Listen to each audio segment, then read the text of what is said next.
बिस्मिल्लाहिर्रहमानिर्रहीम।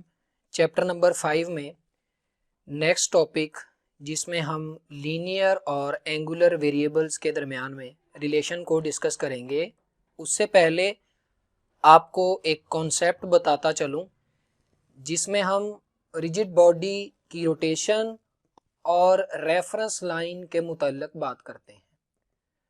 तो बेटे सबसे पहले हमें यह पता होना चाहिए कि रिजिड बॉडी क्या होती है। किसी भी पार्टिकल पर अगर हम एक्सटर्नल फोर्स लगाएं और एक्सटर्नल फोर्स लगाने के बावजूद उसके अंदर जो पार्टिकल्स हैं उन पार्टिकल्स का आपस में जो डिस्टेंस है वो डिस्टेंस चेंज ना हो, ऐसी बॉडी को हम रिजिड बॉडी कहते हैं। फ़र्ज़ करें मेरे पास एक रिजिड बॉडी है, इसमें एक पॉइंट हमारे पास ये वाला है और एक पॉइंट ये वाला है। अगर मैं इस रिजिड बॉडी पर फोर्स लगाऊं तो इसके ये दो पार्टिकल्स के दरमियान ये वाला जो डिस्टेंस है ये कभी भी चेंज नहीं होगा। और अगर फोर्स लगाने से इन दो पार्टिकल्स के दरमियान डिस्टेंस चेंज हो जाता है तो फिर हम इसे रिजिड बॉडी नहीं बोलेंगे। तो रिजिड बॉडी को मैंने डिफाइन किया है, a body in which particles do not change distance between them on applying external force. अब हम रिजिड बॉडी की रोटेशन की बात करते हैं। तो फ़र्ज़ कर लें हमारे पास ये एक रिजिड बॉडी है जो इस एक्सिस ऑफ रोटेशन के अराउंड रोटेट कर रही है और इसकी रोटेशन जो है वो मैंने एंटी क्लॉकवाइज ली है।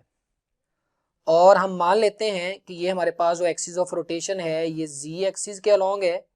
इसका मतलब ये है कि इस सर्कल की प्लेन जो है वो एक्स वाई प्लेन होगी। याद करें मैंने आपको बताया था अगर सर्कल की प्लेन एक्स वाई है तो एक्सिस ऑफ रोटेशन जी के अलोंग होगा। तो ये रिजिड बॉडी जो है ये इस सर्कल में रोटेट कर रही है। हम इस रिजिड बॉडी में एक पॉइंट ये वाला सपोज कर लेते हैं, इसको हम कह देते हैं पॉइंट P। इस पॉइंट P का सर्कल के सेंटर से हमारे पास ये वाला डिस्टेंस आ जाएगा। ये है सेंटर, इसको O से रिप्रेजेंट कर देता हूँ। तो सेंटर से लेकर P पॉइंट तक जो हमारे पास डिस्टेंस है ये बेटा हमारे पास होगा रेडियस ऑफ सर्कल और इसे हम R से रिप्रेजेंट करेंगे। और ये किस सर्कल का रेडियस होगा? जिस सर्कल में ये रिजिड बॉडी रोटेट करेगी। तो हमने एक पॉइंट P इमेजिन किया रिजिड बॉडी पर। अब बेटे O से लेकर P तक ये वाली लाइन जिसे मैंने रेडियस बोला है, इसको याद रखिएगा, हम इसे रेफरेंस लाइन कहते हैं। तो रिजिड बॉडी में कोई भी पॉइंट सेलेक्ट कर लेना है, उस पॉइंट से लेकर सेंटर तक हमारे पास जो लाइन आएगी उसे हम रेफरेंस लाइन बोलेंगे। यहाँ पे इस पॉइंट P का O से डिस्टेंस जो है वो R है और OP हमारे पास जो है वो एक रेफरेंस लाइन है।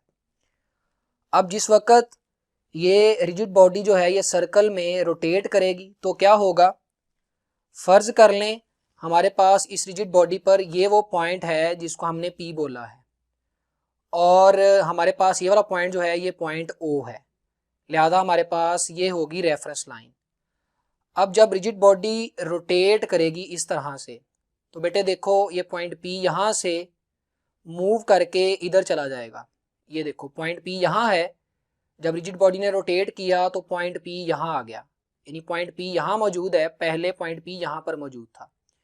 जब पॉइंट P यहाँ से यहाँ तक गया, इसी दौरान रिजिड बॉडी ने रोटेट किया, यानी हम कह सकते हैं इस रिजिड बॉडी की ये जो रेफरेंस लाइन है उसने रोटेट किया, क्योंकि रेफरेंस लाइन रिजिड बॉडी का ही तो हिस्सा है।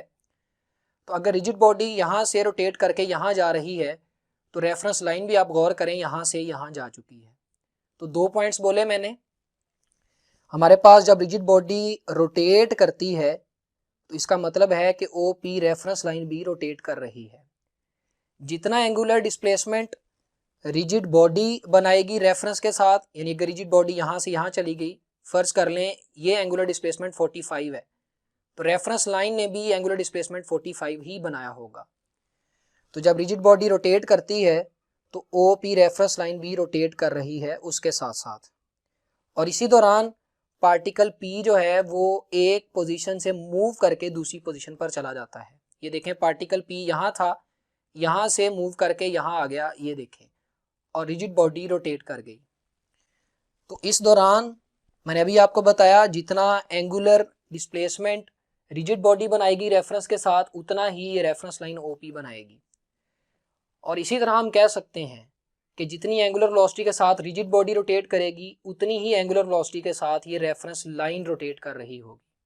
और अगर रिजिड बॉडी का एंगुलर एक्सेलरेशन है, तो जितना एंगुलर एक्सेलरेशन रिजिड बॉडी का होगा, उतना ही इस रेफरेंस लाइन OP का एंगुलर एक्सेलरेशन होगा, क्योंकि रेफरेंस लाइन बेटा रिजिड बॉडी का ही तो हिस्सा है।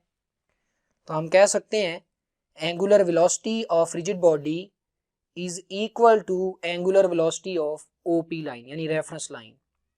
सिमिलरली अगर एंगुलर एक्सेलरेशन है रिजिड बॉडी का, तो angular acceleration of rigid body will be equal to angular acceleration of reference line OP। यानी कि हम इस रिजिड बॉडी की रोटेशन की बात कर लें या इस रेफरेंस लाइन की रोटेशन की बात कर लें, बात एक ही है। जो रिजिड बॉडी का एंगुलर एक्सेलरेशन है वही रेफरेंस लाइन OP का है, जो रिजिड बॉडी की एंगुलर वेलोसिटी है वही रेफरेंस लाइन OP की एंगुलर वेलोसिटी है। तो नेक्स्ट इस चैप्टर में जब भी हम रिजिड बॉडी की रोटेशन की बात करेंगे, तो हम रिजिड बॉडी की रोटेशन को एक रेफरेंस लाइन OP की रोटेशन से रिप्रेजेंट करेंगे।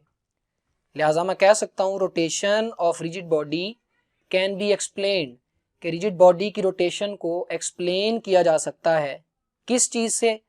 Bye rotation of reference line OP। यानी कि अगर हमें यहाँ से रेफरेंस लाइन OP की एंगुलर वेलोसिटी पता लग जाए, तो वही हमारे पास इस रिजिड बॉडी की एंगुलर वेलोसिटी होगी। तो इस तरह से हम जो है वो रिजिड बॉडी की रोटेशन को एक रेफरेंस लाइन OP के साथ रिप्रेजेंट करेंगे, डिस्क्राइब करेंगे।